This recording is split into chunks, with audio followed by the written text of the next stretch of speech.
ఓం నమ శివాయ, శ్రీమాత్రే నమః. మిత్రులకి, శ్రేయభిలాషులకి, అలాగే నన్ను ఇంతగా ఆదరిస్తున్న యూట్యూబ్ ప్రేక్షకులందరికీ కూడా పేరు పేరు ధన్యవాదాలు. మిత్రులారా, మీ అందరికీ పరాదేవత ఎలవెలలా మీతో ఉండి మీ మనోవాంఛ నెరవేర్చాలని మనస్ఫూర్తిగా కోరుకుంటున్నాను. చాలామంది మిత్రులు, అక్క చెల్లెళ్ళు, గురువు గారు, మా భర్త మా మాట వినాలి, మా భార్య మా మాట వినాలి, వాళ్ళని ఎలా వశీకరణం చేసుకోవాలి చాలామంది అడుగుతూ ఉంటారు. ఎటువంటి ఇబ్బందులు లేని ఒక తేలికైన ఉపాయం చెప్తాను.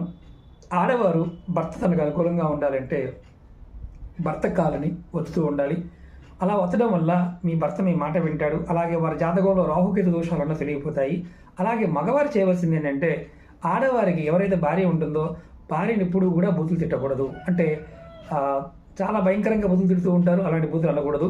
అలాగే భార్యకి ఎప్పుడైనా సరే పూలు తీసుకువెళ్తూ ఉండాలి. అంటే ఒకటే పూలు సపరేట్గా ఉండాలి, పిల్లలకి సపరేట్గా ఉండాలి, భార్యకి సపరేట్గా ఉండాలి. ఇలా మీరు రెగ్యులర్గా చేస్తూ ఉంటే ఖచ్చితంగా భార్య భర్తలిద్దరూ కూడా అనుకూలంగా ఉంటారు.